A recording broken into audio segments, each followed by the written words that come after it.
como fruto de la inquietud de un grupo de gente que quería colaborar en un proyecto para mantener viva el recuerdo, y que lo que pasó en la mansión Seré sirviera como ejemplo para que el nunca más no fuera recitativo, sino realmente el nunca más.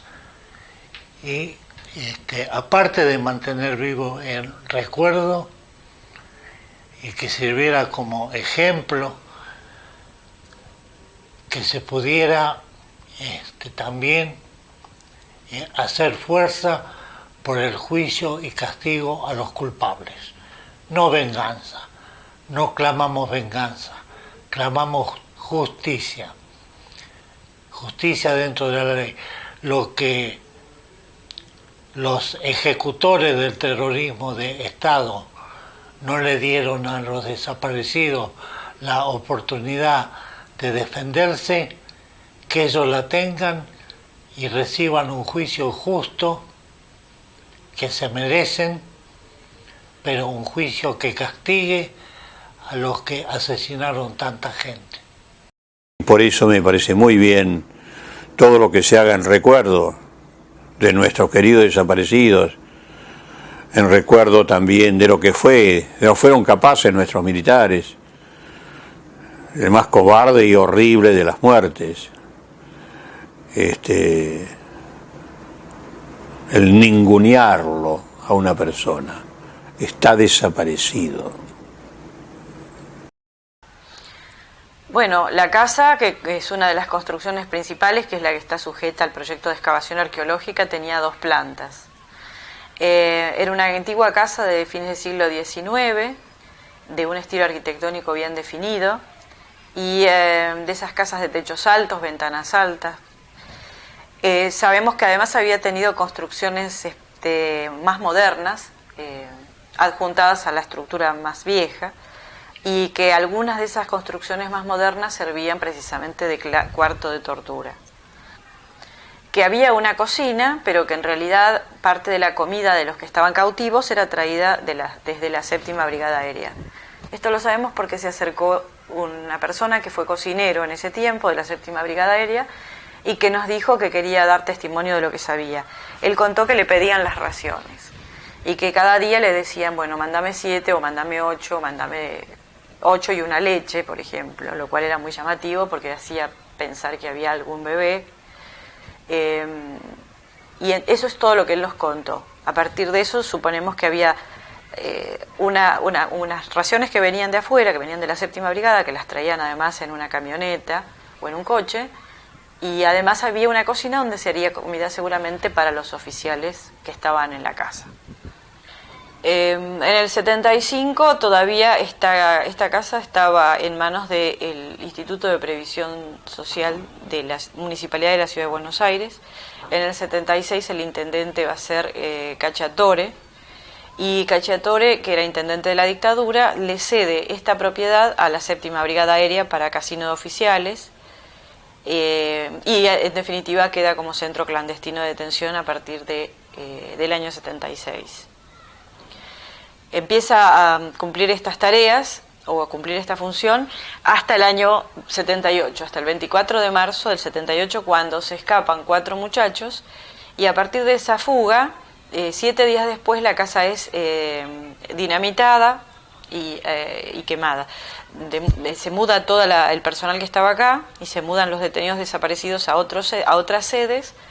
Quedan a disposición del PEN como saldo favorable de esto, y entonces se decide la destrucción de la parte del edificio, y la destrucción en ese tiempo es parcial, se destruye sobre todo el techo y los entrepisos, y queda una gran cantidad de escombros desparramados y el casco de la casa vacío, y la gente del barrio empezó a transitar a través del jardín.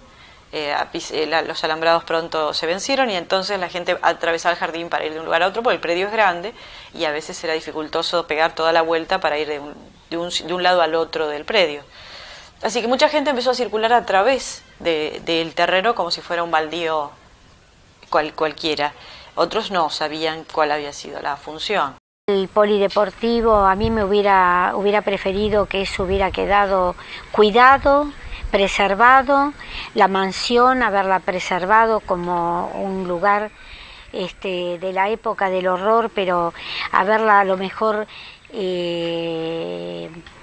restaurado, manteniendo lo que era histórico, y sí haber hecho a lo mejor un lugar para poder llevar a los chicos de la escuela, haber preservado eso, no haberlo destruido totalmente.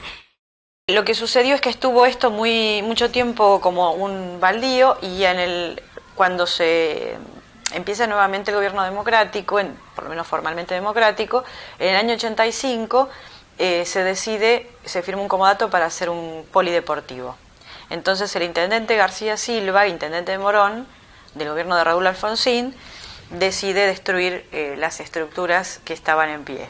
Pasa una topadora, y esta es una gran destrucción que no deja más que lo que hoy está en pie, que es el portón de entrada y el tanque de agua cilíndrico, que son 2 de las estructuras que corresponden a la época de la casa. Un lugar que fue el teatro de la antesala del infierno, por no decir directamente el infierno, que sea un lugar de vida, de memoria, donde la gente tenga hoy ocasión de corroborar las cosas que han escuchado a través de los años y que les parecían dudosas. El Estado alemán ha mantenido los campos de concentración, todos los campos de concentración. Todos los campos de concentración en Alemania son museos actualmente. Y hasta hace poco, porque han ido muriendo todos ya, pero hasta hace poco los integrantes, los que habían sido prisioneros, realmente estaban empleados, los que querían hacerlo, para explicar cómo era el método. Las escuelas tienen obligación, los colegios secundarios y las universidades tienen obligación una vez por año de visitar el campo de concentración más cercano a esas ciudades. Es decir, que hay una conciencia absolutamente desde la juventud de lo que fue eso, para que realmente entonces sí, la palabra nunca más tenga valor. Bueno, acá no se hizo eso, recién ahora, 30 años después, se están haciendo cosas de ese tipo. Si en otros países del mundo han guardado la casa de Ana Frank o los campos de concentración de Auschwitz y de todos los lugares donde los nazis cometieron este gran crimen, ¿por qué acá nosotros tenemos que destruir todas las evidencias, ¿no? Donde estaba el Garage Olimpo,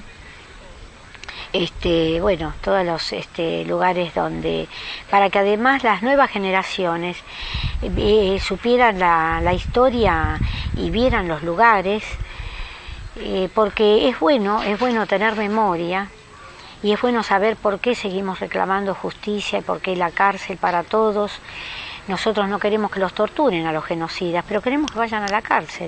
Desde niños, desde adolescentes, nuestra juventud, nuestros jóvenes tienen que ir sabiendo lo que ocurrió en la Argentina para que esto nunca más ocurra. Para que los uniformes nunca más avasallen a la democracia. Por eso es importante hacer memoria, conservar la memoria. Es importante recordar lo que sucedió, es importante explicar lo que sucedió a las generaciones nuevas. Y al mismo tiempo es importante también hacerlo en función de un proyecto de vida, es decir, no simplemente por recordar o no simplemente por levantar una reivindicación punitiva o una reivindicación de venganza, sino en función de utilizar la memoria de los hechos simplemente para gestar, elaborar un programa, un plan de vida mejor. Y eso se ve aquí, se siente aquí en este lugar, ¿no? Que junto a la casa, al museo donde se intenta transmitir a las nuevas generaciones lo que sucedió, hay también alternativas de opciones, oportunidades para manifestar la alegría, la vida, ¿no? Como es este lugar, como es los campos de deporte, como son. Bueno, hay diversas formas como se hicieron los genocidios, pero el argentino, la muerte argentina, que es la desaparición de personas, es tal vez el más terrible de todos, porque se dejó absolutamente en la ignorancia de los allegados, de los parientes, dónde fue, cómo murió. Es decir, ni siquiera tener la valentía de decir fue ejecutado fulano de tal y se acabó, ya estaba, digamos, sabían, no, es decir, la desaparición, lo que los europeos llaman la muerte argentina. Es la primera vez que se hace una cosa así, se hace desaparecer. Y está eso en el cinismo del teniente general Videla, cuando los periodistas extranjeros le preguntan que la gente, los parientes reclaman, ¿dónde están la gente que fue prisionera, fue tomada prisionera? Y él, en forma cínica, sonriendo, responden, no están ni muertos ni vivos, están desaparecidos. Y lo repite otra vez. No, repito, no están ni muertos ni vivos, están desaparecidos. Un nuevo término. Sí, desaparecidos, pero ¿dónde? ¿Quién los hizo desaparecer? ¿Qué es esto? Entonces, es algo que va a quedar siempre, desgraciadamente, en nuestra historia y en la historia de los genocidios y de los crímenes políticos, la desaparición de personas. Agregado a esto, que previamente era bestialmente torturado, se los hacía vivir en esas cárceles o en esas, como en la mansión Seré, como si fueran animales, como si fueran perros. Yo tenía 23 años en el momento en que fui secuestrado, era un joven en realidad bastante típico para la época, un joven politizado, participaba activamente en la vida política. El clima político en la década del 70 era un clima muy álgido. En el 77 yo jugaba al fútbol en la primera de Almagro, estudiaba filosofía por las noches, tenía en ese sentido dos vidas paralelas que no se tocaban, que no se comunicaban una con otra. Tenía una vida muy activa, prácticamente no paraba en casa, y en medio de esas actividades, en medio de mi carrera futbolística, de mis estudios, de mi interés por la política, caigo secuestrado. El 23 de noviembre del 77 soy recogido, soy secuestrado por un grupo de operaciones de la Fuerza Aérea y conducido a la que se denominaba Atila en la jerga de los secuestradores, que era la mansión Seré. El 21 de octubre del 77, en la madrugada, a las 3 de la mañana aproximadamente, llegan a casa de mis padres, donde vivía junto con mis padres, mi abuela y mi hermano, un grupo de unas 15 personas civil, fuertemente armadas, rodean la casa, toman posesión de la casa, y me empiezan a interrogar. Me estaban buscando a mí, preguntan por mí, me empiezan a interrogar, y evidentemente había alguien afuera con el que iban a hablar, recogían datos y me venían a interrogar, me hacían preguntas, y al cabo de un breve interrogatorio, así como estamos hablando ahora, unos 10 minutos o 15 minutos, entonces deciden llevarme, me sacan, me tabiquean, me ponen unas esposas y me hacen subir a la parte trasera de una camioneta tipo F100 con cabina,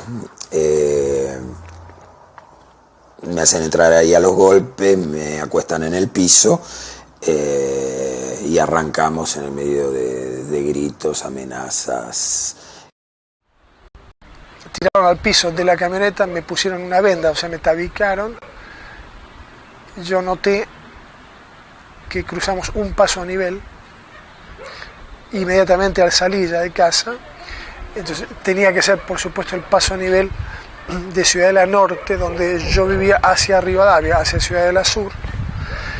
Seguimos andando, cruzamos otro paso a nivel, que supuse que era el paso a nivel en Aedo, para venir para esta zona. El tiempo de viaje fue aproximadamente, calculé, 20-25 minutos, el tiempo que puede tomar llegar de Ciudadela hasta esta zona. Al principio trato de seguir la trayectoria, ver para dónde doblando, una a la izquierda, a la derecha. Al cabo de un momento me pierdo, pero en un determinado momento cruzamos la vía del tren del Sarmiento, dan vueltas por el otro lado y volvemos a cruzar la vía del ferrocarril. O sea, me di cuenta que estaban dando vueltas para que me pierda, para que no pueda seguir. Lo que también me di cuenta que estábamos del mismo lado de la vía de donde habíamos salido y que seguíamos por la zona oeste de capital, de provincia.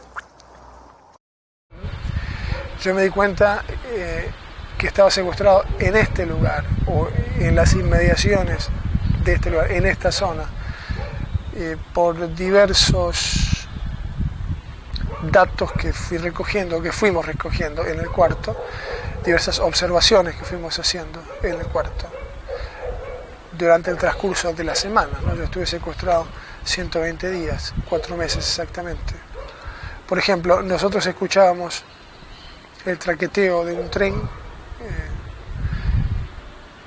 14 veces, o sea, el tren delantero y el tren trasero, son 2 traqueteos, por decirlo así, por cada vagón, lo escuchábamos 14 veces. Era un tren eléctrico, evidentemente,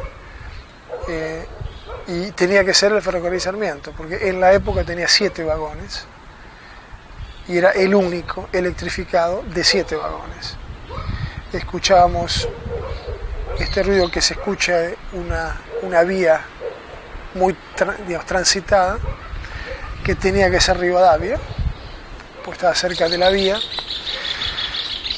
Escuchábamos el ruido de los autos más nítidamente, más cerca que el del traqueteo de los trenes, lo cual nos indicaba que estábamos en la zona sur, Rivadavia más cerca de nosotros, es decir, con Rivadavia entre la vía y el lugar en donde estábamos. A mí me levantaron de Ciudadela, yo vivía en Ciudadela. Guillermo Fernández, que ya estaba en la casa secuestrado 2 meses antes que yo, vivía en Morón, Fuimos compañeros de pieza los últimos 3 meses de mi cautiverio. Al mes fui pasado a la pieza de los veteranos. Había demorado en llegar aquí, a él lo habían traído aquí en unos 15 minutos de la zona de Morón, es decir, más o menos todos estos datos combinados en su conjunto indicaban, bueno, más o menos en las afueras de Castelar, Ituzaingó, lado sur, cerca de la vía, se escuchaba el tren. O sea, nosotros establecimos el lugar en donde estábamos aproximadamente con un margen de error de no más de 500 metros. Nosotros sabíamos exactamente en dónde estábamos, casi. Durante el trayecto me digo que si en algún momento, si bajando piso Pasto, dije, bueno, pues me fusilan, como a tantos otros y tantas historias que ya había escuchado, y efectivamente cuando bajo de la camioneta piso Pasto dije, bueno, se acabó. Y me dicen, bueno, vení para acá, me llevan a los golpes y me hacen entrar en la mansión Cere. Y fue ahí que me dije, uy, la que me espera, ¿no? Dije, creo que en ese momento hubiese preferido que tiren, porque dije, bueno, ahora sí que viene la parte fea de todo este asunto, y bueno, no me equivoqué, ¿no? Y yo recuerdo que sentí, escuché el follaje de los árboles moverse, escuché estos sonidos que, digamos, escucho ahora, pájaros, un sonido sonidos de un lugar abierto con follaje de un lugar verde. Caí sobre pasto cuando me bajaron del coche. Entendí que estaba en un lugar, si no despoblado, por lo menos descampado, que no era un edificio, no era una construcción, por tanto no era una dependencia oficial. Tuve miedo, eso me dio miedo, comprobar que había sido conducido a un sitio en la periferia de la ciudad, descampado. Y a partir de ahí me meten a los empujones en la casa, en la que fue en la mansión Cere. Y recuerdo haber sentido el contacto, haber percibido por abajo de la venda, al caminar, tal vez pisos de madera, una escalera de madera. Tuve la sensación de entrar en un ambiente, en una casa antigua, y ya después sí me meten en el cuarto de la tortura, ¿no? Pero sí, teníamos una noción bastante clara del lugar en el que estábamos, aparte por las distintas informaciones que los guardias, sin saberlo, te iban dando, digamos. Vos les hablabas, les contabas tu vida a los guardias, y ellos a cambio te contaban parte de la suya, ¿no? Así fue como me enteré que uno de ellos se llamaba Hernández, así me enteré que salían la mayoría de ellos, o bueno, en todo caso los que han hablado conmigo, que salían de la escuela de suboficiales de la Fuerza Aérea, que a ellos cuando entraban en el primer año los maltrataban, los más grandes los maltrataban casi como los maltratos que recibíamos nosotros, con las distancias del caso. Y entonces, bueno, de a poco fuimos acumulando datos, y yo creo que fue un pecado de soberbia de todas esas guardias de pensar o que nos iban a matar o ya conocían nuestro destino, y que les importó poco mostrarnos sus caras y develarnos de alguna manera el funcionamiento de la casa, ¿no? Había guardias fijas, había 2 guardias fijas, venían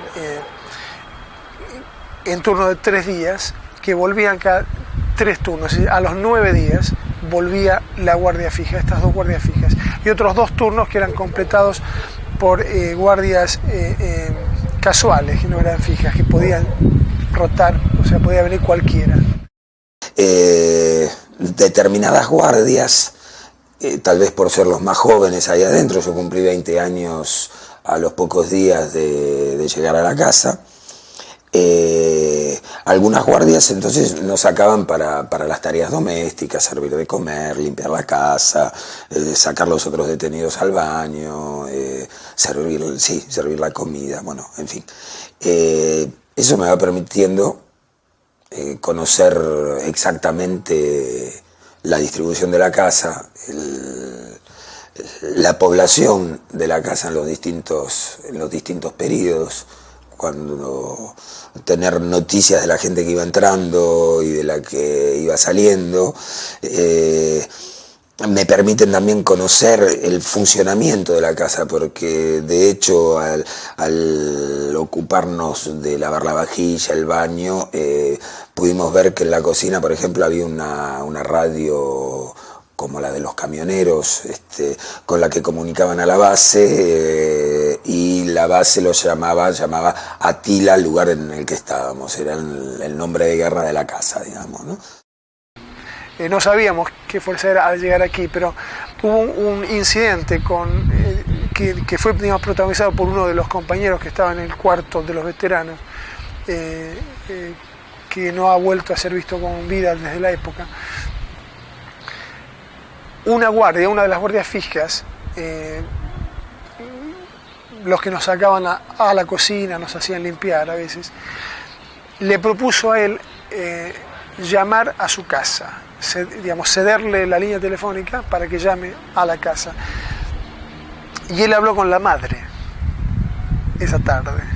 Y en el momento de estar en la cocina, nos contó él después, al volver al cuarto, escuchó la radio, que en la radio llamaban, decían, aquí llamando de la base Palomar Morón, Atila, conteste, ¿no? Y de esa forma nosotros pudimos conocer qué fuerza nos tenía secuestrados, además de algunas infidencias de ciertos guardias.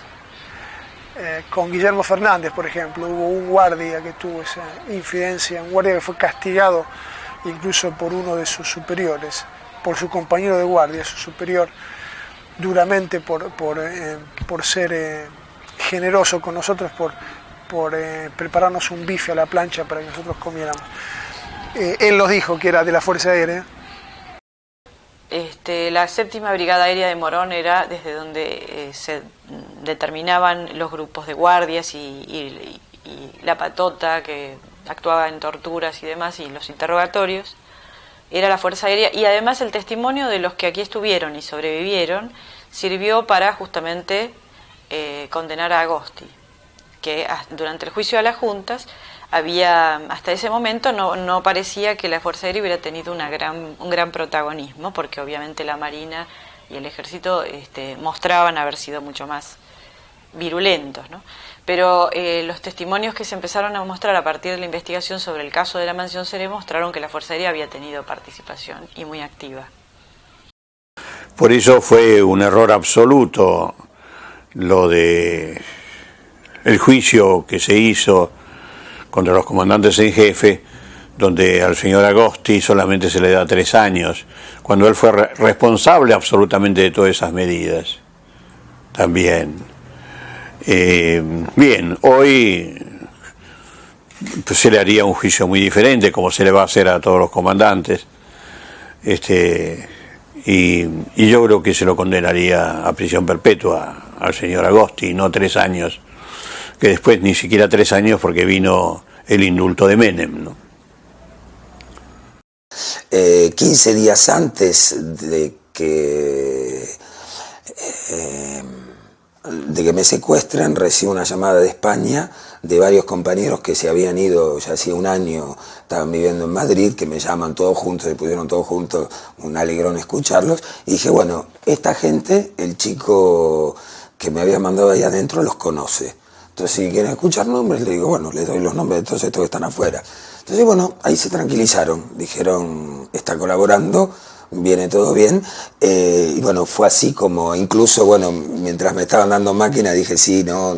Recuerdo que para el aniversario de la muerte de un abuelo mío, delante de su tumba le prometí que no iba a volver a militar, que esto se iba a acabar, les doy fechas, bueno, voy armando algo y alimentando datos para todas las cosas, y había que darle datos, como cuando te organizas una buena mentira, para que te crean, hay que mentir bien, ¿no? Y bueno, creo que si algo me faltaba para aprender a mentir, ahí adentro terminé de aprenderlo, ¿no?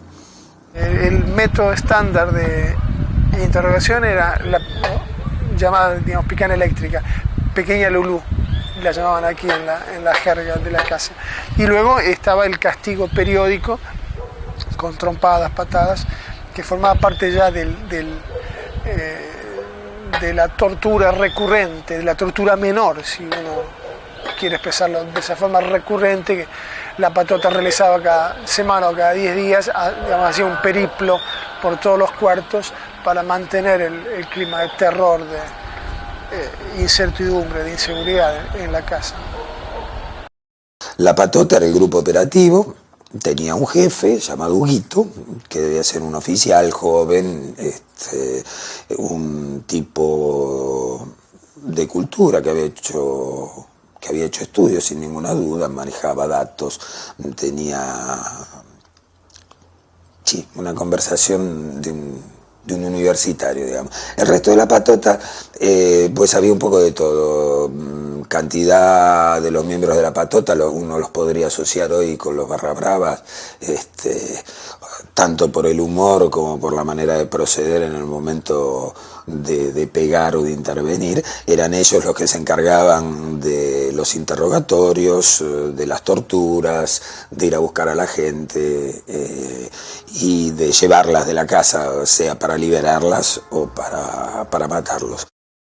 Un continuo taconear por los pasillos, siempre con la expectativa, con el miedo de que esa vez se detuvieran ante nuestra puerta y abrieran la puerta y nos pegaran o sacaran a uno de nosotros para ser torturados nuevamente, ¿no? Y luego la calma, cuando las botas descendían en tropel y escuchábamos el ruido de los motores de los autos encenderse, irse del lugar, alejarse del lugar. Eso significaba, bueno, que posiblemente, casi seguramente, la jornada, digamos, había concluido, no volverían, a lo mejor hasta el día siguiente, tal vez podían pasar hasta 48 horas sin que volvieran, lo cual nos daba una sensación de tranquilidad, de sosiego. Era lo más parecido a la sensación de libertad que nosotros teníamos cuando la patota se iba y quedábamos solos en la casa con los 2 o 3 guardias que nos cuidaban.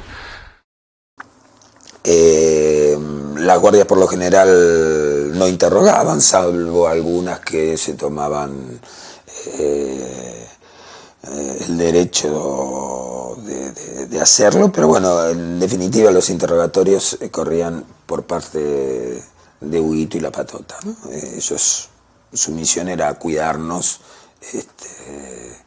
y mantener el orden en la casa. En una ocasión, por ejemplo, había otro de los sádicos, que se divertía quemándonos a todos con un cigarrillo. Entraba en la pieza, empezó a quemar a todo el mundo, ay, uy, ay. Se empieza a quemar y yo no digo nada. Entonces se empieza a poner nervioso, me agarra así, me saca de la pieza, me lleva a la cocina, me sienta en una mesa, me dice, a ver, ¿por qué no gritás vos? ¿Por qué no llorás? Le digo, no sé, señor, digo, no me sale, digo, los nervios, digo, no. Me dice, la puta que te parió, te hice una pregunta, contestá. Le digo, bueno, ¿querés saber? Le digo, no me vas a ver nunca gritar, le digo, no te voy a dar nunca ese gusto.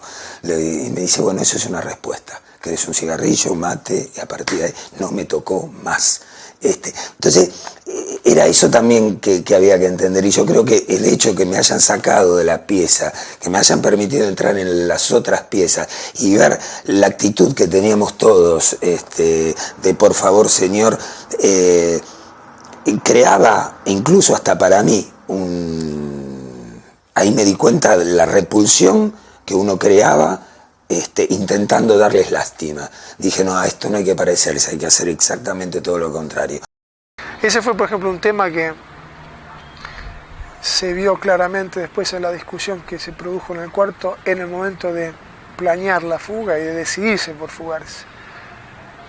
Guillermo Fernández y yo teníamos la sensación de que de aquí no salíamos y que teníamos que tratar de irnos por la propia, mientras que yo creo que los otros dos compañeros que se opusieron a la fuga deben haber sentido, justamente, deben haber tenido más fresco en sus impresiones este cuadro de la calma, de que al fin y al cabo cuando la patota se iba se podía soportar, seguir esperando a ver qué pasaba, a ver si éramos, digamos, liberados, ¿no? La planta alta de la casa era la parte operativa, donde había 1, 2, 3, 4 piezas grandes donde estaban los detenidos y 2 piezas pequeñitas. Un baño, una cocina y la pieza de los guardias. Esa era la distribución de la casa. En cada pieza grande podía haber entre 4 o 6 detenidos según las necesidades del momento, porque la población de la casa varió siempre en función de la gente que llegaba, que volvían a sacar, entre los que nos quedábamos. Había ventanales, sí, en los cuartos había ventanales, ventanas antiguas, altas, de 2 hojas, con vidrios rectangulares, las típicas, las clásicas ventanas de casas antiguas, persianas externas de madera.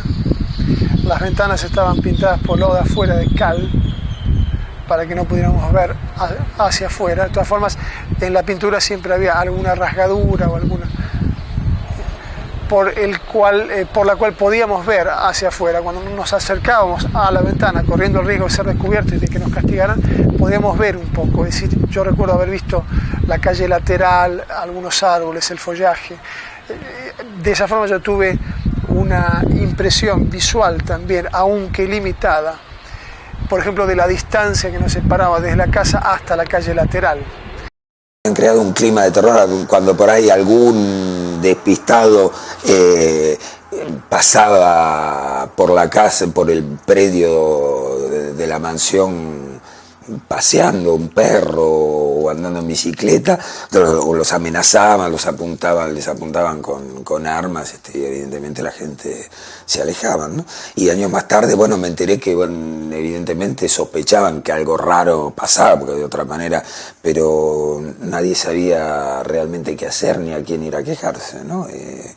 Era, sí, un clima de terror impuesto en el barrio, donde todo el mundo se tenía que callar la boca.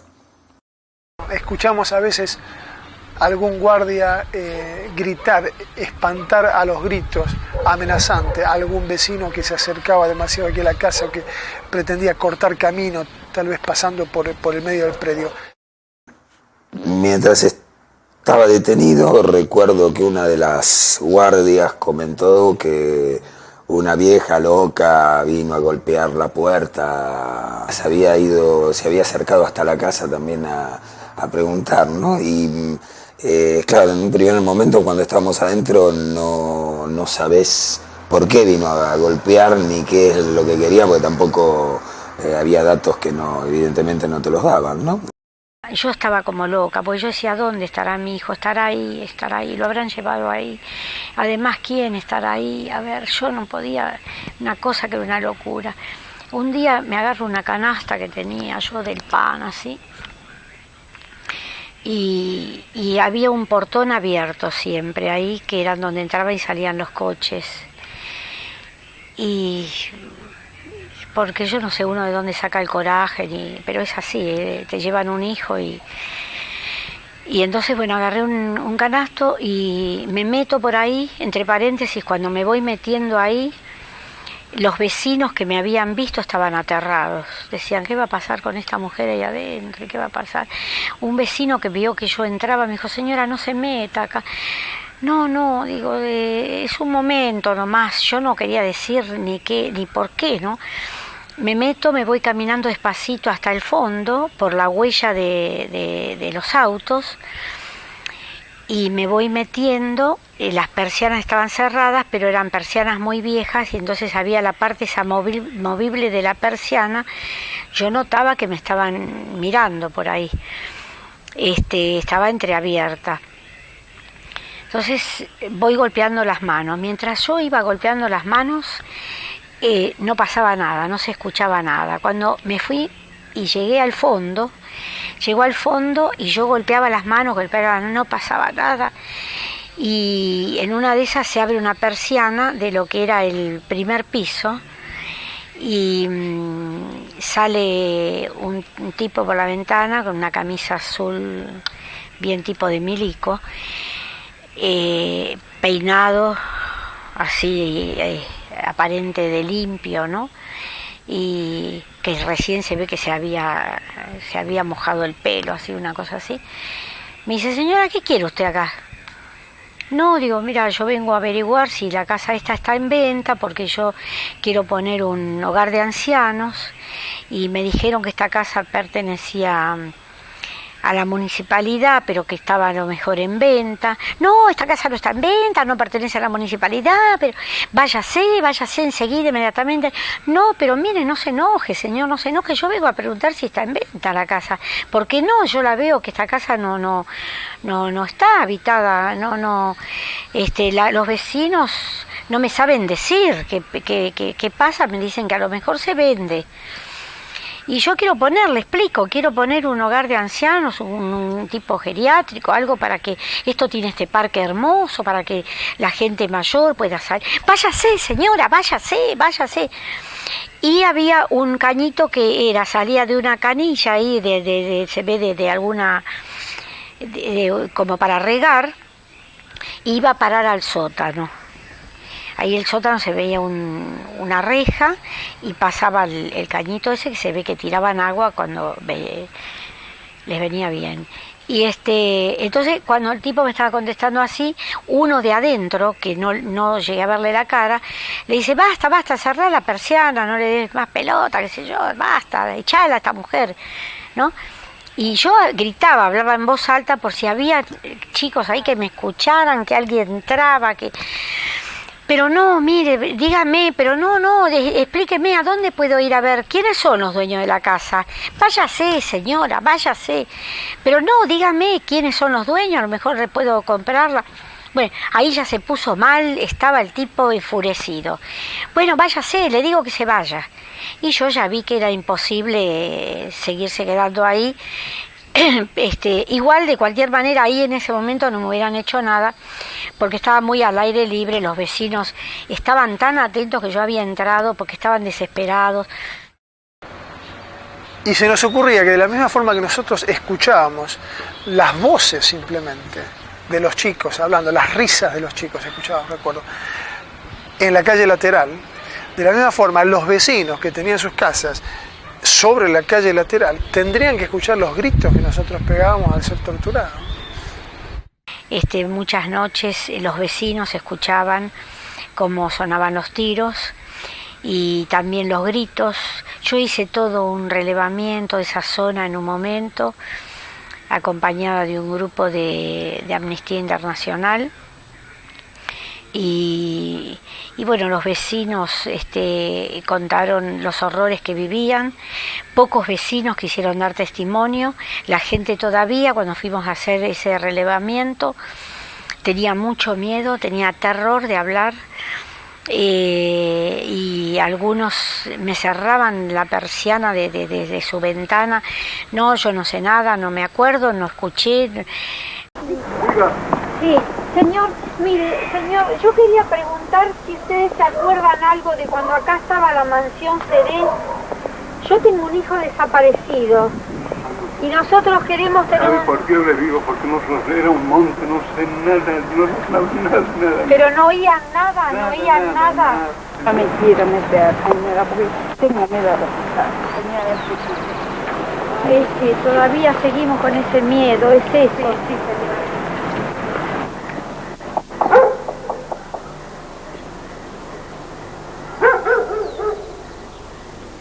Ahora está todo hermoso, es divino lo que se ve. Creo que en el tiempo anterior fue una casa de tortura. ¿Qué escuchaban los vecinos? No sé lo que habría aquí. No sé cuántos muertos están en ahí o no. Porque nunca se sabe la verdad. es que nuestros militares se sintieron dueños de la vida y de la muerte. Sabían que nadie, imponiendo el terrorismo de Estado, nadie les iba a discutir ese derecho. Les importaba nada que se supiera o no se supiera. Por supuesto se escondía en lo que se podía, pero si alguien hablaba por allí se decía que no, que estaba mintiendo, o se lo hacía desaparecer también. Es decir, por eso nunca hubo testigos, es decir, de todo eso. Y por eso el heroísmo de las madres de Plaza de Mayo. Fueron ellas realmente las que hicieron posible después la investigación, las que hicieron posible la intervención extranjera de Naciones Unidas, de los organismos de derechos humanos. Evidentemente los vecinos vivían en un clima de terror, era la casa del terror, donde tenían que obligatoriamente escuchar los gritos, ver los movimientos, los focos que se prendían a la noche, las amenazas que luego más tarde a través de la Casa de la Memoria y los datos que fueron recogiendo me enteré que las amenazas que recibían algunos de los vecinos, usaban el teléfono, se le colgaban del teléfono de una vecina a la que insultaban cada vez que ellos querían usar el teléfono y que la vecina estaba hablando, la amenazaban. Esa es otra categoría de, digamos, vecinos, los que sabían, es decir, los que no apoyando activamente, tal vez como el que cedía de su línea telefónica, sabían, pero no podían hacer nada, o no se atrevían o no querían hacer nada, o no sabían qué hacer simplemente. Y después está la otra categoría de vecinos, la de aquellos que, aún temiendo, hicieron algo, ¿no? La fuga nuestra termina felizmente por la ayuda de una vecina del lugar que le cede a Guillermo Fernández un pantalón y plata para que salga de la zona y le dice: oh, te pido que te olvides de que nos hemos visto, que te olvides de mi dirección, de mi casa y que tenga suerte, le dice. Sí, claro que la gente todavía tiene miedo. Ahí no sé, he tenido ecos así que mucha gente no quiere declarar, no quiere decir absolutamente nada de lo que ha visto o escuchado aún hoy. Sí, evidentemente tienen miedo. Son situaciones de pánico no resueltas por ahora. La justicia hizo un paso y para adelante y unos cuantos para atrás, ¿no? Y bueno, la impunidad tiene su precio. El precio es el miedo de la gente, creo, ¿no? La gente no se siente protegida como para salir a decir hoy, a contar los hechos de barbarie de los que fueron testigos. ¿Quién les puede asegurar que esa gente que aún hoy está en libertad dando vueltas por ahí, un buen día no decidan tomar represalias? Está claro. Sí, claro que tienen miedo, sí.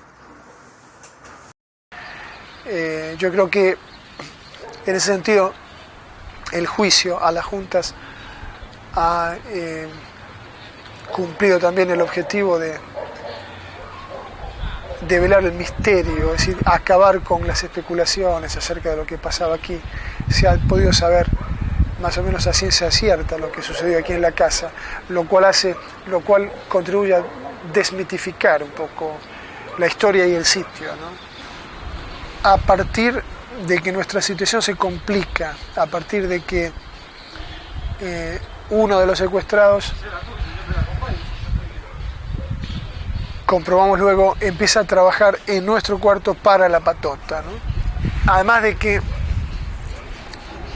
posiblemente también al trasladar o al eliminar a uno de los compañeros de cuarto, es muy probable que antes de hacerlo que hayan intensificado la tortura que aplicaron contra él y por ese medio hayan obtenido datos ulteriores sobre los demás que quedábamos en el cuarto que nosotros nos habíamos callado. Es decir, el hecho concreto de que nosotros conocíamos casas, que nosotros le podíamos dar nombres y señalar casas, cosa que nosotros no habíamos hecho. Por ejemplo, Guillermo Fernández y yo, que no lo habíamos hecho. en un momento dado eso salta, eso lo sacan a Guillermo.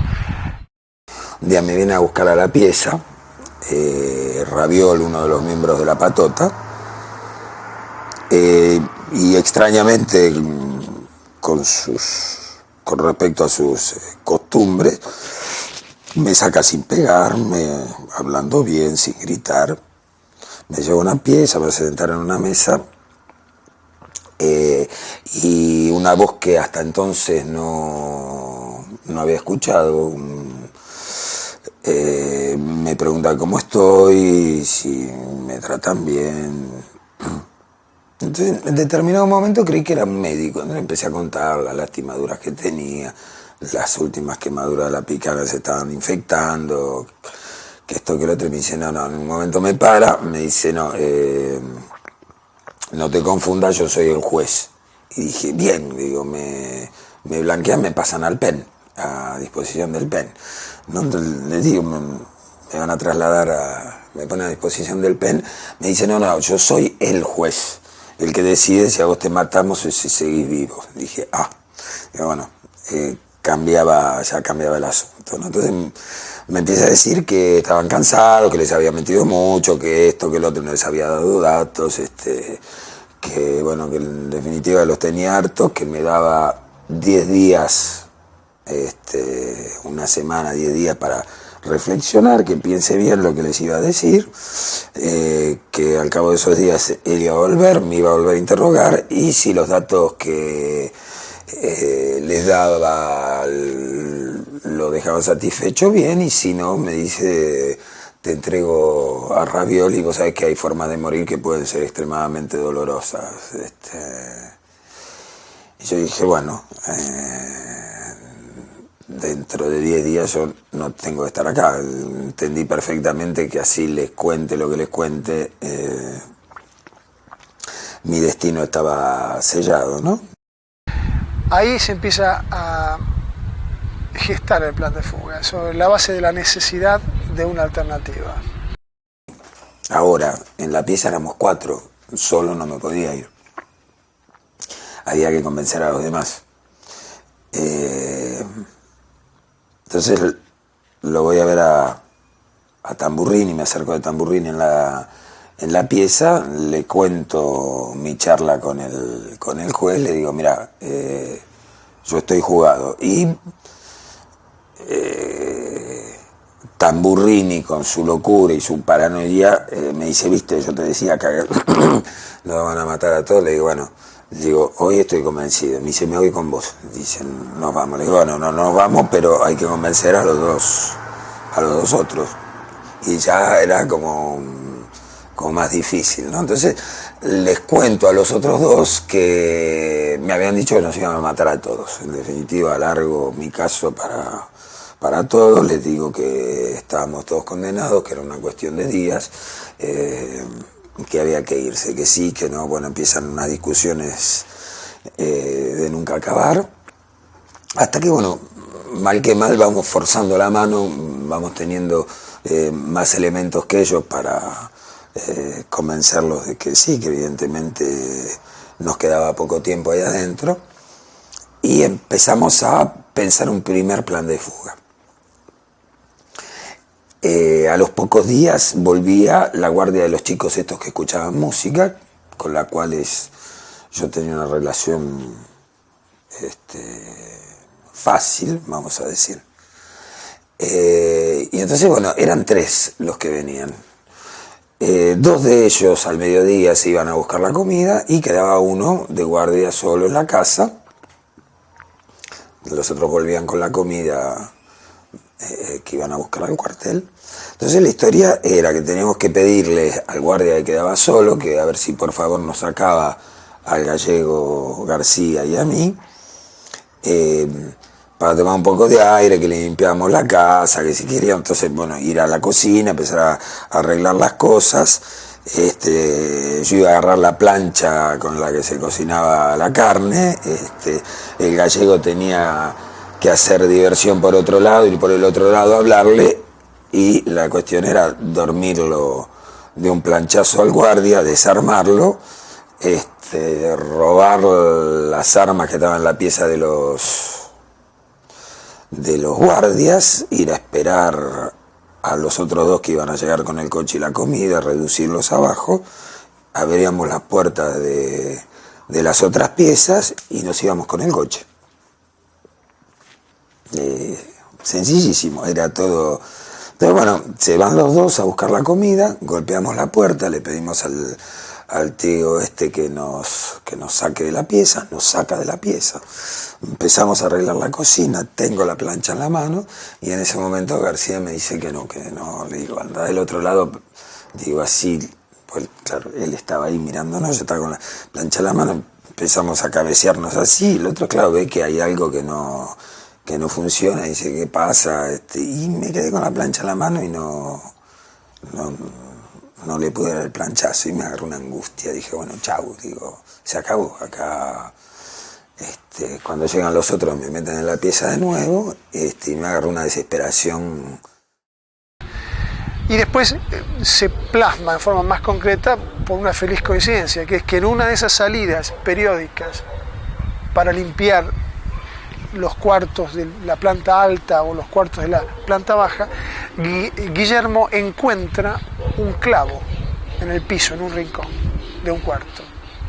Lo levanta y lo lleva al cuarto nuestro, lo oculta cuidadosamente bajo el colchón, pensando que para algo servirá en algún momento, ¿no? Y cuando se empieza a gestar el plan de fuga, bueno, rápidamente nos percatamos de que la vía de salida, la vía de escape era por supuesto la ventana, la puerta conducía al corredor en donde estaba, hacia la derecha estaba la cocina con los guardias a 10-15 metros, a 5-6 metros, era una vía más complicada, bajar la escalera, las escaleras eran viejas, era una casa vieja, crujía, es decir, la vía natural de escape era la ventana.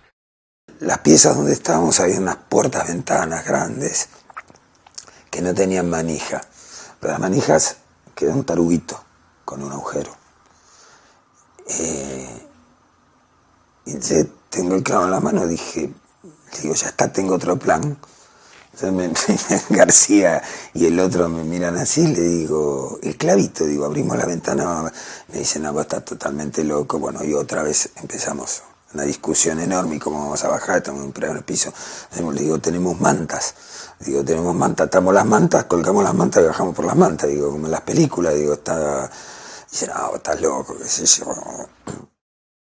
Probamos a hacerlo una tarde, fue un ensayo general, se abrió sin ningún problema, digamos, la ventana, la persiana exterior de madera estaba atada, las dos hojas, con un cable de plancha, que pensamos utilizarlo luego para salir de la zona haciendo un puente eléctrico en un auto con ese cable y alejarnos de la zona en un coche. Le digo, bueno, vamos a hacer una cosa, voy a abrir la ventana a la tarde, que hay más ruido, están los coches en la calle y demás, por las dudas que la ventana haga ruido, porque la pieza de los guardias estaba muy cercana a la nuestra, ¿no? Abrimos la puerta a la tarde y vemos si no hace demasiado ruido, si se abren y demás. Entonces, bueno, una tarde abro la persiana esta y, bueno, si uno iba despacito no hacían ruido, estaban... me acuerdo que Tamburrini me dijo, bien Houdini, me dice, ¿no? Desde la cama. Vuelvo a cerrar la ventana, escondo el clavo de nuevo en el colchón y esperamos. ¿Cómo llegar al suelo? ¿Cómo ganar la calle? Bueno, una vez abierta la ventana y las persianas, pensamos en atar las colchas, reforzar las ataduras con unas correas de cuero que durante las 2 últimas semanas nos habían, con las cuales nos ataban al ir a acostarnos, pies y manos, como refuerzos extras.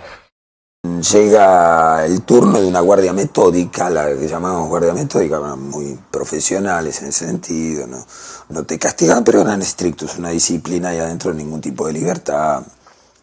Entonces en ese momento nos hacían pasar las manos por detrás de la espalda a la noche para dormir y nos ataban con unas cuerdas de cuero, ¿no? Los pies y las manos. Dijimos, bueno, fantástico, aparte hacían rondas, hacían una ronda a medianoche donde contaban a los prisioneros y otra a las 3 de la mañana. Nos quedaban 3 horas para poder salir. Y así fue hecho. Bueno, la noche de la fuga, el 24 de marzo del 78, a eso de las 12 de la noche, Guillermo y yo nos desatamos las correas de cuero, nos levantamos de las camas. En ese momento no había acuerdo en el cuarto acerca de si fugarnos o no. Éramos 2 que estábamos por la fuga, 2 que estaban en contra. No hubo forma de resolver esa diferencia de opiniones. Guillermo y yo lo resolvimos simplemente pasando por encima realmente de la decisión de los otros 2 compañeros. Les impusimos la fuga. Es un tema también interesante para discutir, el derecho que nosotros teníamos a hacerlo, el derecho que ellos tenían a negarnos el derecho a querer fugarnos. No hubo forma de resolverlo. Fue un largo conflicto en el cuarto, en realidad el primer conflicto serio entre nosotros en el cuarto. Y lo resolvimos, entre comillas, de esa manera. Bueno, también discusiones de nunca acabar, hasta que era la última noche de esta guardia metódica. Y en un determinado momento, después de las 12, cuando hacen el chequeo, me levanto, paso la mano para adelante, me saco las cuerdas y las cadenas, porque en esa época yo ya no tenía esposas, me habían puesto unas cadenas grandes y las cadenas que había adelgazado se me salían. Las enroscabas cuando venían ellos para que no salieran, pero las desenroscaban, me podía sacar las cadenas. Entonces me saco las cadenas, le aviso a Claudio, Claudio que se levanta, se saca sus lonjas de cuero, y me pongo a atar las frazadas. Mientras tanto, los 2 otros se levantan la venda, dice, claro, me acuerdo uno de ellos, García, le agarró un ataque, de aquello se puso. Entonces, mientras yo seguía atando las cosas, Tamburrini trata de hacerlo callar de una manera o de otra, casi lo ahorca, y bueno, seguían las discusiones así entre susurros, pero que iban subiendo de tono, ¿no? Se está poniendo peligroso. Entonces en un momento termino de atar las frazadas y abro la ventana. Y desde el momento que abrí la ventana, como que hubo un parate así, nadie dijo más nada, se quedaron mirando la ventana, claro, pero detrás de la ventana había una persiana de hierro que estaba atada con alambre de arriba hasta abajo, cosa que yo no había visto a la tarde en que abrí la persiana, ¿no? la ventana. Entonces, bueno, hubo que empezar a sacar el hilo, el alambre de las persianas de hierro sin que haga ruido. No sé cuánto tiempo estuve para desatar eso, despacio, para que no vayan a hacer ruidos extraños. Guillermo en un momento abre la ventana, desata el cable de plancha, abre las persianas y les presenta el hecho consumado. Ya no había vía de retorno, ya no había retorno posible. Es decir, ahí ya fuimos de nuevo 4 juntos, unidos por una meta común, fugarnos juntos, ya ante el hecho consumado.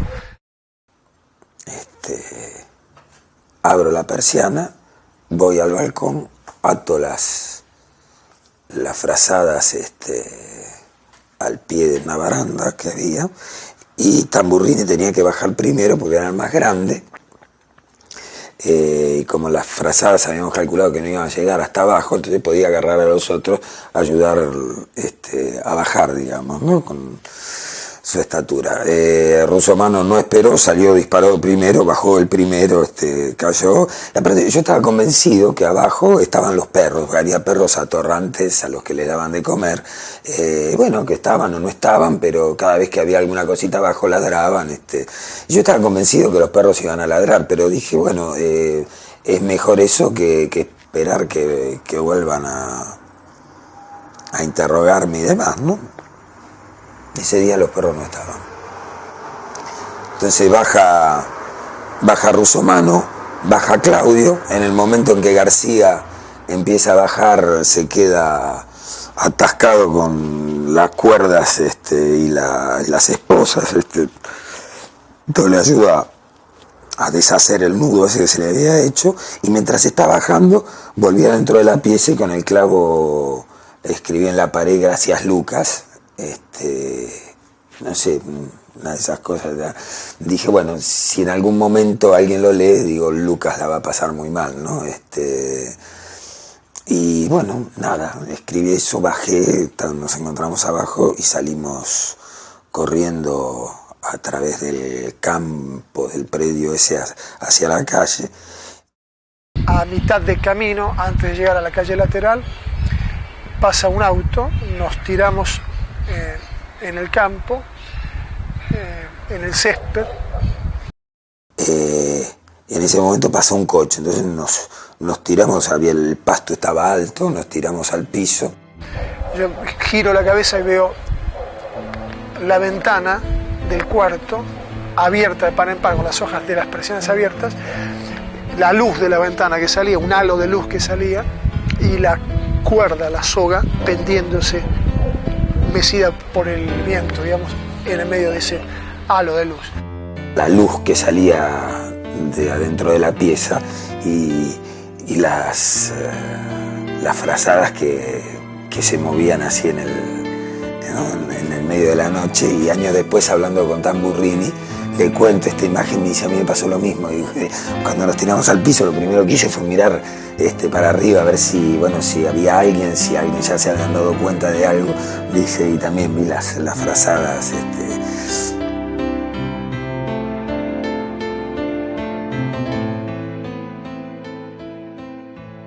El coche pasa, nos levantamos, salimos corriendo en dirección contraria a Rivadavia y a la vía. Estábamos completamente desnudos, y yo estaba esposado de ambas manos, rapados completamente, yo con una barba muy profusa. Bueno, en cuestión, salimos de ahí, salimos corriendo por Las Pareras, que era la calle a la que daba una de las partes de la mansión. Corrimos, nos metimos en un fondo de una casa para tratar de ganar un poco de tiempo, tratar de ordenar las ideas y ver de qué forma se podía continuar. Russomano tenía nociones de mecánica, podía hacer un puente con el cable que nos habíamos llevado.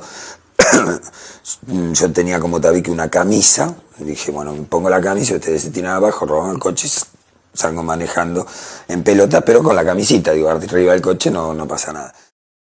No conseguimos hacer arrancar ningún coche con el cable de plancha, fue más difícil de lo que creíamos.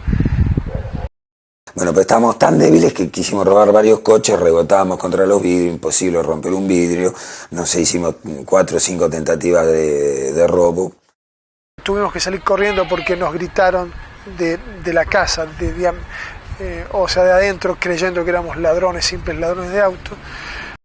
En el último coche, bueno, decidimos separarnos. Dijimos, bueno, hasta aquí llegamos, hay que tocar timbre en alguna casa, que cada uno haga la suya. Entonces nos metimos en los fondos de una casa para tratar de ordenar las ideas un poquito. Había una soga tendida con ropa secándose. Sacamos 2 o 3 camisas para por lo menos seguir corriendo con una camisa puesta, aunque más no fuera. Y ahí fue cuando hubo que cambiar. A esta altura ya habíamos corrido por la zona 1 hora y media, una cosa así. Y ahí sí fue que hubo que cambiar el plan de fuga, la segunda fase del plan de fuga. 2 de los compañeros que se fugaron se meten en un garage, en una obra en construcción. Yo me meto en un jardín de la casa de enfrente, escondiéndome bajo la ligustrina. Y Guillermo, que estaba en el garage con nosotros, sale, lo veo salir desde mi posición enfrente, en el jardín de enfrente, lo veo salir y toca a la puerta o el timbre en la casa vecina. Bueno, yo abro la puerta que daba al garaje de la cocina nuestra y pregunté quién es, y entonces me dice una voz, señora, dice, por favor, dice, mire, me robaron, vine a acompañar a mi novia a la estación y me robaron, me han dejado sin nada. Le digo, ¿qué quería? Dice, mire, por favor, llame a este número.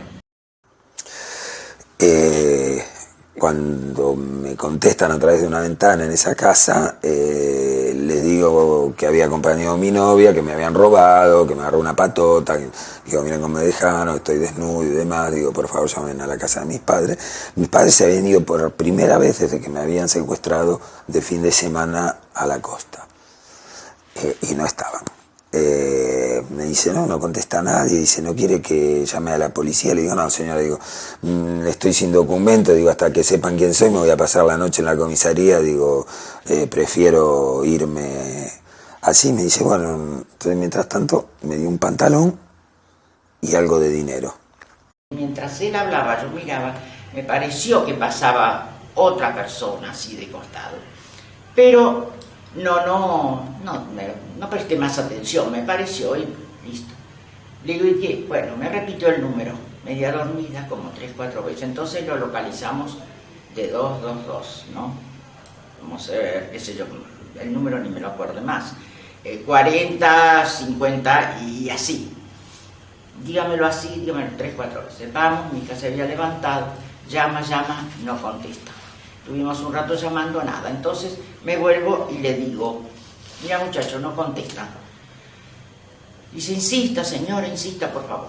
Volvemos, ya no se había levantado, fue hasta donde teníamos el teléfono y nada. Entonces yo llamé, no, le digo, bueno mira, vamos a cortar por los sanos. Agarré un pantalón de mi marido que lo usaba para pintar, no era nada moderno ni perfecto. Y unas monedas, de un monedero agarré unas cuantas monedas, no me acuerdo si era $1 y pico o algo así. Y fuimos de la ventana, como te digo, levantamos un poquito, hay un sofá grande así largo ahí abajo, levantamos y abrió la ventana y yo le grité, muchacho, y él cruzó enfrente, ahora está todo edificado, enfrente había un terreno baldío, y él cruzó de ahí, ¿no? Así cruzó. Entonces le digo, mira, no contestan. Le digo, toma. Y le pasé así el pantalón y las monedas. Gracias, señora, me dijo. Y lo vimos que se va para allá. Entonces, ¿cómo? Pero al instante viene de vuelta y va para el lado de Rivadavia. Bueno, pasó. Nos fuimos a tomar un café o un té y eso, y después vuelta a dormir otra vez. Le agradezco a la señora, voy a la obra en construcción, le digo a los dos otros, bueno, tengo un tío que vive en Castelar, voy a buscar el coche de mi tío, los vengo a buscar. Y después no sabía para dónde ir, porque habíamos dado tantas vueltas, estaba totalmente perdido en el barrio ese, que aparte era el barrio donde vivían todos los suboficiales de la base de Morón, era un barrio militar donde estábamos. Toqué timbre en una de las pocas casas donde no había militares. Ese también otro toque de suerte, ¿no? Y fueron muchos, en realidad fueron muchas circunstancias. Yo llamé, a los pocos días llamé ese número, a los 2 o 3 días que lo tenía, me atendió una señora y le dije que había llamado, digo, su hijo, le digo, que estaba detenido o algo, le digo, ¿cómo es su hijo? Porque era bajito, no era muy alto. Y entonces dice, ay señora, hace tanto que no lo veo que ya no me acuerdo. Claro, no me podía dar datos, no sabía quién era yo, era justo. Y bueno, yo le dije, mire, no sé si era porque era Viernes Santo, el cumpleaños de mi hija o por qué, digo, yo lo ayudé. Ni le di mi nombre, ni mi número, ni nada. Guillermo se va de la zona, toma un taxi en la estación de Ituzaingó, pude saber después, años más tarde. Entonces, bueno, salgo, en un momento pasa el tren, dije, bueno, Rivadavia está para allá, me fui corriendo a Rivadavia, llegué a la plaza de Ituzaingó, donde tomo un taxi. y lo que ignoraba es que estaba a 300 metros de la mansión Cerea. Habíamos dado corrido en círculo y volví a tomarme un taxi a 3 cuadras de la mansión. Le cuento la misma historia del robo al taxista, que me mira así y me dice, bueno, subí, vamos para la casa de mi tío, estaban todas las calles cortadas, estaban arreglando. Entonces en un momento el taxista me dice, pero vos sabés a dónde querés ir, me dice el tipo, le digo, sí, le digo, no te hagas problema. Entonces para a 100 metros de la casa de mi tío, le digo, por favor espérame, voy a buscar dinero y te pago. Me dice, bueno, espero. Entonces fui, tocó el timbre de mi tío tampoco estaba, estaban mis 2 abuelas. Me dan el dinero, le pago al taxista, le digo, mira, no nos vimos nunca. Estamos, me dice, ¿y a vos quién te conoce? Chao, flaco, suerte, me dijo, Dios marchase, así fue. Desde ahí llama al padre de uno de los compañeros que habían quedado en el garage. Yo me cruzo después, a eso de las 3 de la mañana, 4, al garage. Se notó que se había descubierto la fuga, porque empezamos a ver helicópteros rondando por la zona, enfocando con los reflectores las calles. La noche misma de la fuga despegan helicópteros para buscar a los fugados y tienen que volver porque se desata una tormenta. En el garage ese esperamos un par de horas. Yo me pude quitar una de las esposas con unas herramientas que había. Era un garage en construcción, había muchos elementos, muchas herramientas, era un sitio perfecto casi para un fugado que quería deshacerse de esposas o de otros o digamos objetos que podían representar una carga. Casa de mis abuelas, me afeito, me cambio, llamo por teléfono al padre del gallego, le digo, mire, lo quisiera buscar a su hijo, no puedo, vaya a tal lugar, no me pregunte cómo ni cuándo, apúrese, si quiere ver a su hijo, está en tal calle, le digo, vaya a buscarlo. Bueno, con el tiempo después me enteré que fue a buscarlo. Y ya cuando había amanecido, a eso de las 6 serían, supongo, escuchamos un auto recular hacia la puerta del garage. Uno de los compañeros que estaba conmigo en el garage dice en voz alta, casi gritando, papá, papá, ese es mi papá, es la voz de mi papá. Se abre la puerta, el padre entra y le dice, hijo, ¿en dónde has estado? Era el padre que había llegado después que Guillermo lo llamara. Ahí nos subimos al auto y salimos rápidamente de la zona, ¿no? Eso ni lo oímos, que vino el padre ni nada, porque era más allá de mi casa, era en el garage.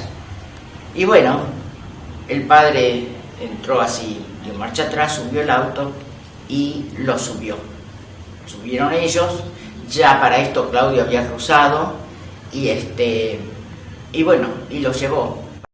Esto de la fuga demuestra que el ser humano no resigna, nunca resigna, y va a tratar de salvar su vida, por mismo odio al terror, por mismo odio a la injusticia, el haber sido torturados y todo lo demás, les enseñó que tenían que jugarse, y se jugaron. Es maravilloso la fuga. Demuestra lo que se llama el coraje civil de la gente. Sabían que en cualquier momento los terminaban a tiros, o si de nuevo lo tomaban prisioneros, los iban a torturar hasta matarlos. Y sin embargo, es decir, el ansia de la libertad. Esto es hermoso. A partir de allí, 7 días después, en torno a 7 días después, a una semana después, la casa es destruida. Toda la gente que estaba aquí es transferida a otros centros. Me dicen que hay algunos testimonios que dicen que a la comisaría de Aedo, por ejemplo. Al día siguiente, que todavía no sabíamos cómo se había terminado el drama ese, ¿no?, de la fuga, y bueno, y nos enteramos que habían prendido fuego, nadie se podía acercar ahí. Bueno, todas esa historia de terror, ¿no? Por mucho tiempo nadie se pudo acercar a la casona. Y a partir de ahí salí Sí, me fui a casa de un amigo de mi padre que me sacó a Capital Federal, donde fui a casa de unos amigos, estuve unos 15 días dando vueltas por Buenos Aires hasta que encontré a alguien que me hizo un documento falso. Con él me fui a Uruguay y bueno, a partir de ahí quedé 4 meses en Uruguay y de ahí me fui para Brasil, donde pedí el asilo político. Y 10 años después me enteré que en el momento en que yo estaba en Montevideo, en Uruguay estuve en Nueva Helvecia, en el momento en que yo estaba tomando el avión en Montevideo para Río de Janeiro, para Sao Paulo, caía el ejército uruguayo a la casa donde yo estaba en Nueva Helvecia, que me venían a buscar. Al mismo tiempo, fueron 2 horas después que me fui de esa casa. Y eso lo supe 10 años después. Llego a casa de un amigo, este amigo contacta a sus amigos conocidos y yo paso a vivir luego durante casi 3 meses en casa de conocidos, sin salir a la calle. Yo estuve sin salir después a la calle 3 meses más, porque no quería, porque no me atrevía a salir a la calle. Recién salgo a la calle cuando la Argentina entra en las fases finales de la Copa del Mundo, cuando la gente empieza a salir a festejar de forma más masiva. La semifinal, por ejemplo. Ahí recién yo me animo a tirarme a la calle, salir junto con cubierto, digamos, por la masa de gente. Y después yo me quedo en el país, me quedo en Buenos Aires durante 1 año más, hasta mayo de 79. Cambié de domicilio, por supuesto, no jugué más al fútbol, era una actividad pública el fútbol. Volví a la facultad, di 2 materias libres en diciembre. No cursé, pero sino di 2 materias libres. Y en un momento dado, a principios de 79, intento sacar el documento único, lo consigo a través de un contacto que había averiguado que no tenía prontuario, pero el documento único es retenido en el distrito militar.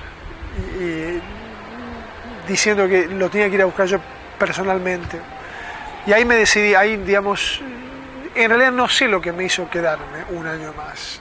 Fue una época, yo estaba muy confundido en el periodo de tiempo ese después de la fuga.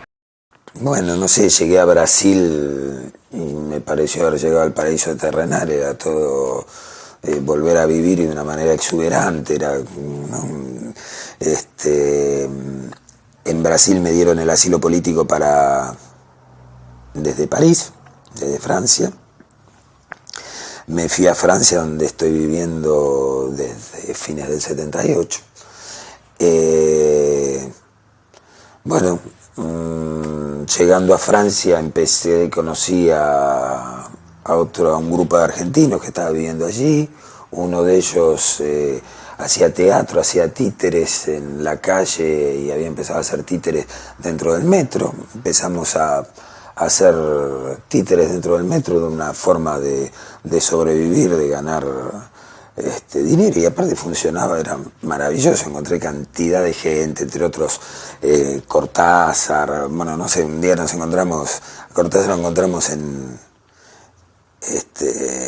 un acto de Nicaragua, también recuerdo, por Nicaragua, nos vino a felicitar y demás. Y bueno, todo lo que empezó como una forma de sobrevivir y ganar el pan, terminó siendo una profesión. Seguía haciendo títeres, seguía haciendo teatro, y bueno, hasta el día de hoy es mi profesión.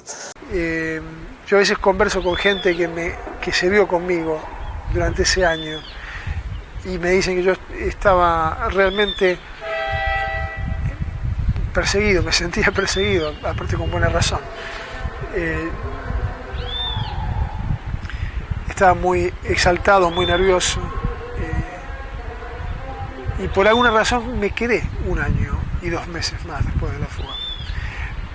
Sin embargo, en mayo del 79 salgo del país por Brasil, me presento ante las Naciones Unidas, obtengo la condición de refugiado y después llego a Suecia en agosto del 79. casé, obtuve la nacionalidad francesa, me fui a vivir al sur de Francia. Después tuve que empezar de nuevo, tuve que empezar a aprender el idioma nuevamente, tuve que empezar a estudiar, tuve que recomenzar la carrera, filosofía desde cero, pero sobre todo el idioma, tuve que empezar a aprender a hablar, digamos, nuevamente, ¿no? Como un chico, como una criatura. Fue un camino largo de adaptación, de inserción en la sociedad sueca. Fue un periodo grato también, un periodo muy feliz, muy agradable, un periodo donde descubrí muchísimas cosas, donde conocí muchísimas cosas nuevas, donde me sentía permanentemente curioso por comprender y por incorporar, incluso en ciertos casos, valores, actitudes nuevas. Creo que la vida siempre te gana, digamos, ¿no? Desde que cuando hay posibilidades de reconstruir algo, pues está bien, no sé, creo que aparte consideré durante mucho tiempo que todo lo que viví a partir desde el momento de la fuga era como una chapa, y bueno, terminó siendo un poco más que una chapa, ¿no? De los otros dos los he visto. Con García nos hemos cruzado 2 veces, creo, en España hace muchísimos años, y después, bueno, no he vuelto a tener noticias, y a Russomano lo he vuelto a ver durante el juicio a las juntas, que también vino a declarar. Ahí me enteré que después de habernos fugado se fue a refugiar a casa de su hermana, que vivía con un policía. El policía lo denuncia, lo vinieron a buscar y lo volvieron a chupar. Estuvo desaparecido durante mes y medio, una cosa así, con un solo guardia, un guardia permanente que lo maltrataba, le hizo vivir en infierno, hasta que un día no aguantó más. El guardia dijo: sácate la venda, le sacó la venda y dice: mírame, dice: ¿sabes quién soy yo? Dice, yo estaba de guardia el día que te escapaste, hijo de puta, dice, por culpa tuya, dice, vos me cagaste la carrera. Y el otro le dijo, dice, bueno, pero ustedes me están cagando la vida, dice, no había mucha elección. Y bueno, también, como te contaba antes, a partir de ahí no lo tocó más. Estuvo, sí, no sé cuánto tiempo, más de un mes creo, desaparecido, no sé en qué lugar, y al final, bueno, terminaron pasándolo al PEN, donde estuvo 4 años preso. Yo siento que estoy en paz con la historia, con esta historia. Yo siento que el día que yo me fugué, ese día resolví conseguí lo que a mí lo que más me importaba. Es decir, yo conseguí el día de la fuga, al fugarme, en realidad lo único que me importaba, que era salir del lugar, irme de ese lugar. Yo no podía haber soportado, creo, un día más en ese lugar, si por alguna razón se hubiera frustrado ese plan de fuga. Con buen criterio práctico, jamás me sentí acongojado ni dolido por los distintos vejámenes a los que fui sometido. Con buen criterio práctico, creo que entendí intuitivamente que esas eran las reglas del juego, que era irrealista y poco práctico plantearse como meta no ser ultrajado en ese lugar, porque no iba a conseguirlo.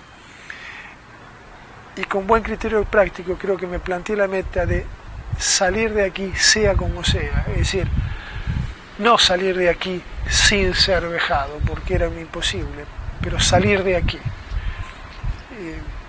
Y lo conseguí, y eso me permitió, yo creo que me permitió mantenerme entero, haberme concentrado, haber enfocado en una sola meta: irme de ese lugar, irme de la mansión Seré.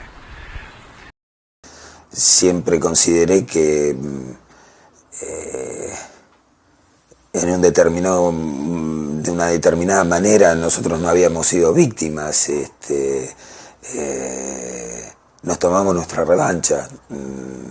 El 24 de marzo no solamente es el aniversario de un periodo nefasto para la Argentina, es mi segundo cumpleaños y fue también el día en que la Fuerza Aérea Argentina se asustó de 4 chicos que golpeados y desnudos corrían por el Gran Buenos Aires, al punto que, bueno, cerraron la casa, la dinamitaron, blanquearon a todos los presos que estaban ahí adentro. Y creo que en eso jugó mucho también el hecho que estábamos cerca del Mundial, los periodistas extranjeros ya estaban aquí y tuvieron miedo que seguramente que nos contactáramos con los periodistas y que se hiciera una publicidad que no estaban en condiciones de asumir, digamos. Y entonces es toda una cuestión de revisar la historia con el fin de que nunca más ocurran el régimen de la desaparición de personas. Nunca más.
Da